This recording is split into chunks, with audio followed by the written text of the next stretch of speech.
we move on to Om Manchanda. He's the CEO of Dr. Lal PathLabs.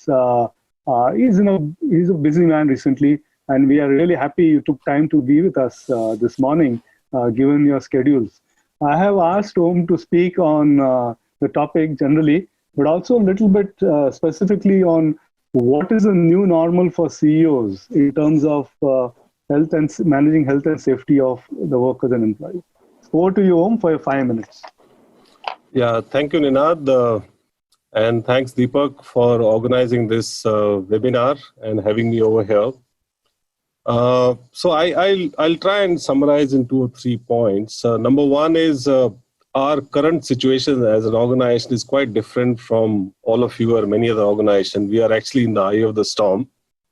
While many of us at the headquarters are locked down, but most part of my organization, which is frontline, is really operating. So we have to manage the entire frontline staff and their anxiety. They are meeting the patients, unsure whether they are COVID positive or not positive. They have to perform their duties. So it's somewhat like army headquarters, where the headquarters is locked down and soldiers are fighting the war. So that's a kind of situation. I guess that experience we can talk about someday later. But I just thought I'll put this points in 2 parts. One is, what is the role of a leader in situations like this, and a little bit of my experience that I've seen over the last 1 month. If you just map out current situation, so we were in a pre-COVID situation before January of 2020.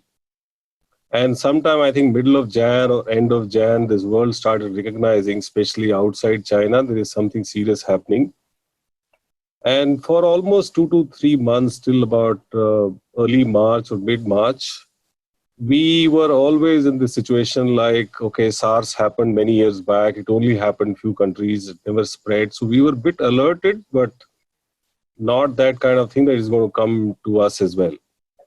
I think the seriousness started hitting sometime mid-March onwards, and we went into a sudden lockdown situation in the last week of March. So I think most people whom I interact, I think everybody is thinking that 3rd May onwards, once the lockdown is lifted and life is going to come back to normal. So unfortunately, I think difficult moments for all of us in public life are going to start actually post the lockdown is lifted. I think that situation is even more, one needs to be more cautious about that situation, because right now, if I were to call COVID or coronavirus as enemy, it's actually imprisoned. So it's actually inside. Once it comes out, then you have a bigger challenge. Second thing is, I think the word which is used as the title of this webinar is post-COVID-19. I'm not sure there is something called post-COVID. I would rather use the word as post-lockdown lift. I'm not sure whether post-COVID is actually going to come very soon, because whatever interactions I'm having, it's actually a situation which is going to be like this, because coronavirus is here to stay. We have to deal with this till either a vaccine or some kind of treatment comes in. So we are actually going to be a post-lockdown era where one has to be very, very careful. So just let's look at 2 things this lockdown has done. One is, actually, it has hit us hard and made us realize that there is a problem we need to deal with. I think the pre-lockdown, we were still not taking it seriously. I think now the world has realized that it's a serious stuff. Second thing, it has also given a lot of time to authorities to prepare for, if God forbid, a difficult time were to come medically. So they have prepared. There's a lot of preparedness that has gone, both in terms of hospitals and testing, because I'm part of that. So I know that is happening in the background. So that's also somewhat a good news, that it's given a lot of time to authorities to prepare ourselves.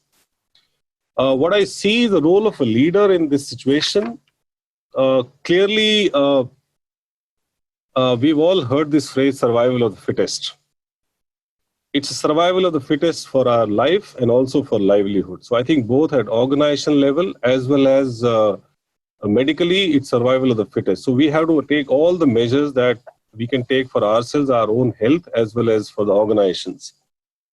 I'm not going to get into details, because that everybody can think of what are those measures one need to take. But coming back to the organization part, I think there's a lot of talk about employee morale and job cuts, salary cuts, etc.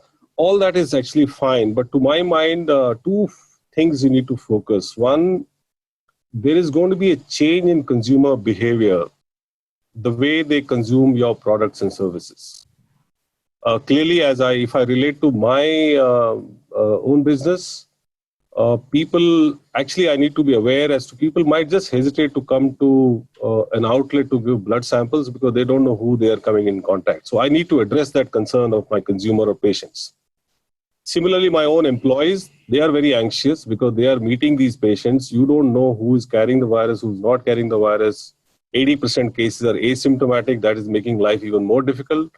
So you just need to look at the consumer behavior, the way they are going to consume your products and services, and accordingly design actions.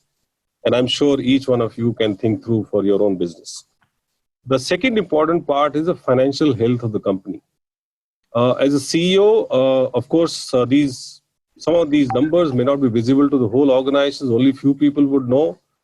It's very, very important. You must know what is your real strength financially or weaknesses financially and what you guys are doing about it and how long you can carry on like that. I think it's important to make at least your immediate layer aware about it, and that might just help. On the personal piece, I would urge that make sure that your immune system stays strong, and that, of course, lack of sleep, any stress or some food habits, all that will add to the immune system. Make sure in this situation, because looks like this virus can only be right now dealt with your own body, which is your own immune system, and also social distancing norm, which everybody is talking about. The other experience that I've had is that, immediately after lockdown, there was a lot of burst of energy. Everybody wanted to take this whole thing head on, and we were working 24/7. So my sense is that a message to everybody, including my own team, I've been giving them, in crisis, everything gets delegated upward. And people think that the guy on the top has all the solutions and everything travels up to him. So at some level, just be cognizant of the fact that we have limited energy. Just don't try to be superhero in this whole thing. Just see that you are delegating and making use of everybody's time. Otherwise, everything will fall on your table and you are actually locked down in any case. So that's something which has helped. And I've also seen that new roles are emerging, new structures are emerging. Please be aware about that. Like in my case, we suddenly found that the COVID business and non-COVID business has to be handled completely differently. And so we immediately put together a COVID team, which was not interacting with non-COVID, because non-COVID business is most important. That's where our main bread and butter. So I would actually say that it's not only the responsibility of the CEO, but your immediate layer. I know everybody is talking about communicating down the line to whole organization, but make sure that your inner circle, which is around you, just check their emotional well-being, their physical well-being, because they are also stressed out. I think it's important that you take care of them and they'll in turn take care of their outer circle. Keep on communicating with your staff is very important. I think there are a lot of ways and means of people are communicating nowadays, which is very useful. Third thing that I've observed is this threat is actually a perception. So some people may perceive it in a very, very negative way. Some people may perceive it in a very positive way, saying that, okay, there's a new order which is going to emerge. Let's find out new opportunities as well. So I think you will have all sorts of people in your organization. Try and put them in groups. If people are perceiving threat as a big opportunity, so put them into a group which identifies new ideas for future. And people who are perceiving threat as in a very negative way, they want to go on the defensive. So deal with them separately. I do believe that while we communicate in difficult times, hope always helps in your tone, tonality, words that you use. Of course, you're cautioning them all the time, but hope sustains life. So make use of this world quite often, which helps. The last point that I want to make, which was given to me about employee safety and health in workplace. Post-lockdown, I believe they're going to be a very, very difficult time because there are a lot of asymptomatic carriers moving around in the system. And when offices open up, you will see people coming in and you won't know who is carrying this virus. So I think two things which are very important, that please look at layout of your office, because social distancing is very, very important in this. And the second thing is in terms of habits on hygiene, especially wearing face masks, is going to be another important area. Third is, I think employers will need to spend significant amount of time and effort in managing health of employees. So there are lots of organizations reaching out to me, manufacturing organizations or service organizations, where they are saying, how do we deal with employees who are going to come to office on, let's say, post 3rd of May? It's as per the current guidelines, you can't test everybody. So my sense is you will have to probably take help of opening medical centers within your own organization, especially where a large number of people are there.